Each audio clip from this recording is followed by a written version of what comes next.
हाय।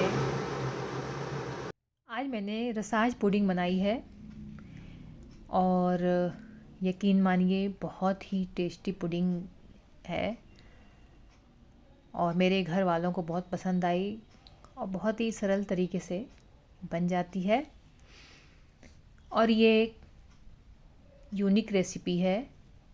आप सबने bread pudding तो खाई होगी।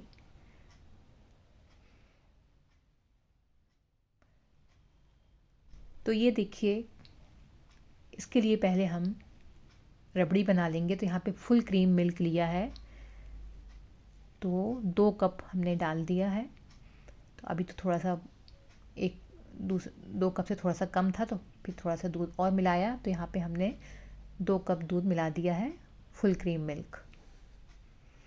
इसको गाढ़ा कर लेंगे रबड़ी बनाने के लिए। गैस ऑन कर दिया है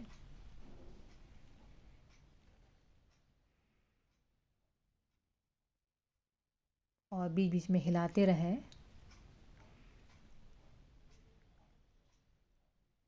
तब तक अब रसाई बना लेते हैं। तो आधा कप हमने बेसन लिया है और दूध लिया है 1 कप। तो बेसन का डबल दूध लिया है और मोटे तले का पैन लिया है। बिल्कुल अभी हमने गैस ऑन नहीं किया है। ये आप देख पा रहे होंगे, अभी गैस बंद है और अच्छी तरीके से जो लम्स दिख रहे हैं वो नहीं होने चाहिए। तो इस तरीके से हम उसको मिक्स कर रहे हैं ताकि लम्स ख़त्म हो जाएं। तो हमें ये उसका स्मूथ घोल तैयार करना है। देखिए अब लम्स हट गए हैं। अब हम गैस ऑन कर देंगे और 10 मिनट तक तो मैंने स्लो फ्लेम किए रहे और स्लो फ्लेम में ही पकाया है।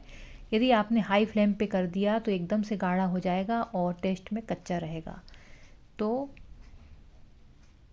10 से 12 मिनट इसको बिल्कुल स्लो फ्लेम पे पकाएं। इस तरीके से लगातार हिलाते हुए, यदि आप नहीं हिलाएंगे तो वो जम जाएगा, चिपक जाएगा, फिर लम्स बन जाएंगे। तो इस तरीके से 10 मिनट तक। फिर इसके बाद थोड़ा सा मैंने मीडियम कर दिया और गाढ़ा हो गया है। और जिसमें ये रसात जमाना है तो वो प्लेट में भी मैंने घी लगा के रख लिया है। घी या ऑयल लगा के रख लें, क्योंकि एकदम से जमता है फिर लगाने का टाइम नहीं रहता। बिल्कुल लगातार हिलाते हुए रसाज बनाना है इसको।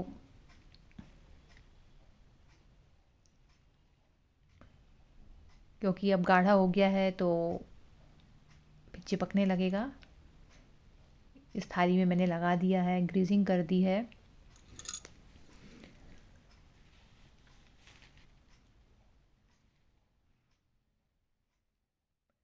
तो जब गाढ़ा हो गया तो मैंने वापस से स्लो कर दिया था फ्लेम को।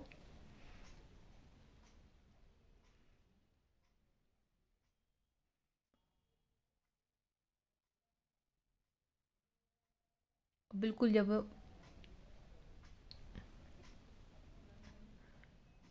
इसको अब थोड़ा सा हमने थाली में फैला देंगे, थोड़ा सा, जिससे कि चेक करने के लिए कि थाली में फैलाने लायक हुआ कि नहीं हुआ। क्योंकि जब बहुत गाढ़ा हो जाएगा तो फैलाते नहीं बनेगा। तो ये देखिए अब थाली इसकी लेयर सी बन रही है, मतलब अब ये तैयार हो गया है।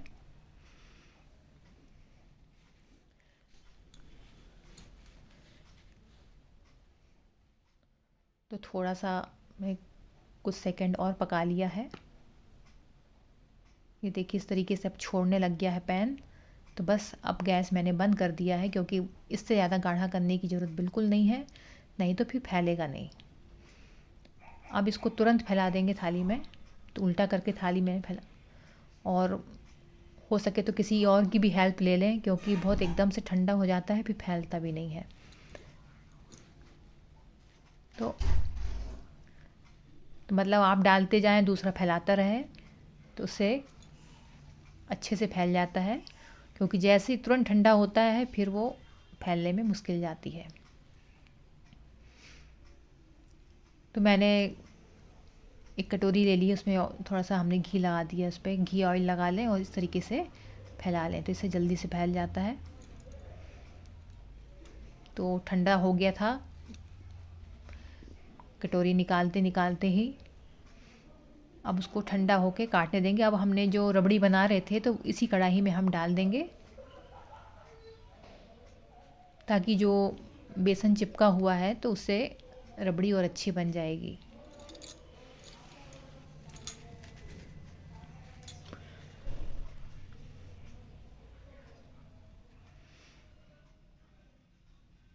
तो इससे रबड़ी में गाढ़ापन आ जाएगा। अलग से हमें डालने की कुछ भी ज़रूरत नहीं है, वो ही रबड़ी को गाढ़ा करने का काम करेगा। वैसे भी दूध तो गाढ़ा हो ही रहा है।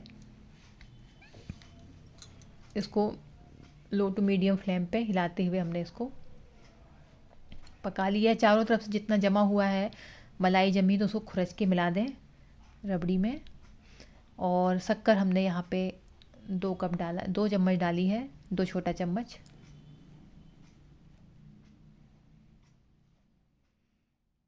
इलायची भी कूट के डाल दिया है।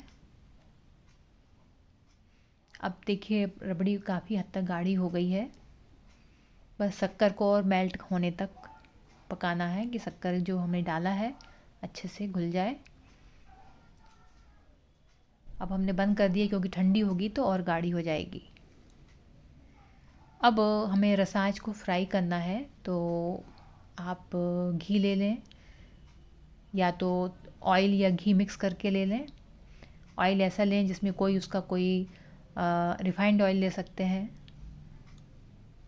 तो इसको हमने काट लिया है और गर्म घी में उसको तल लें।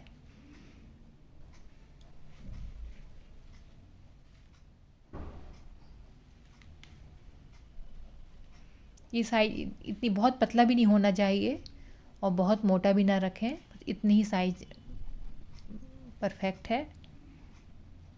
इसको गोल्डन ब्राउन होने तक तल लेना है। तो पहले तो डालते ही तुरंत कलछी ना लगाएं।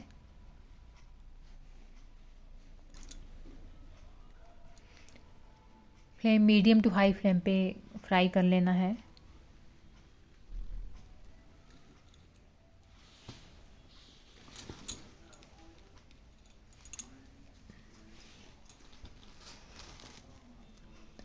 रसाज रेसिपी ये ट्रेडिशनल रेसिपी है।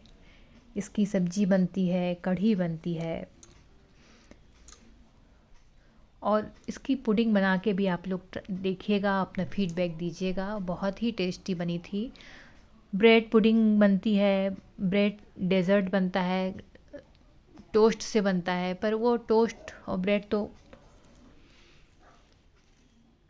ये फॉरेन फूड है, पर इसको तो आप घर में भी बना सकते हैं।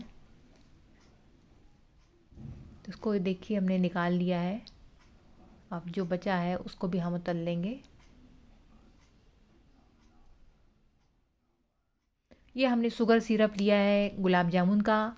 यदि आपके पास गुलाब जामुन का शुगर सिरप नहीं है तो आप बना लें। तो लगभग 1/4 कप शक्कर, 1/4 कप पानी ले लें, उससे बना लें। ये तो हमारे पास बचा था शुगर सिरप, तो हमने उसी का यूज़ किया है। नहीं है तो आप 1/4 कप शक्कर, 1/4 कप पानी मिलाकर चिपचिपी होने तक चाशनी बना लें। ये हमने अब रसायनों को तल लिया है और देखिए इस तरीके से कलर होना चाहिए। तो सबसे पहले हम एक बाउल लिया है बड़ा सा कांच का, उसमें हमने कोई भी बाउल ले लें, स्टील का भी ले लें, उसमें शुगर सिरप थोड़ा सा हमने फैला दिया है और इस बाउल में हम ये रसाद जमा देंगे।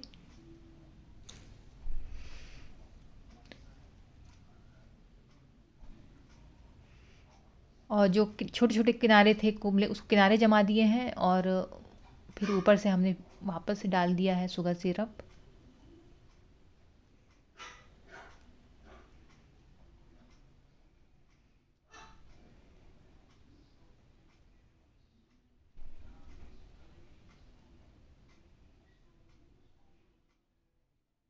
जितना चारों में कवर हो जाए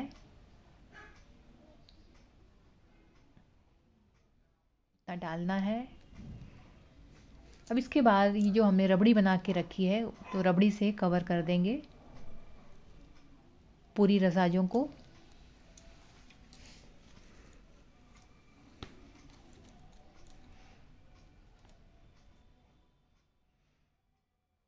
तो ये देखिए, इसको हम फ्रिज में ऊपर से हमने पिस्ते से गार्निश कर दिया है।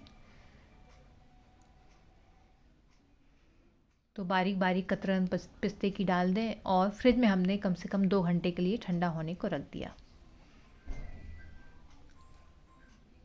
अब ये देखिए,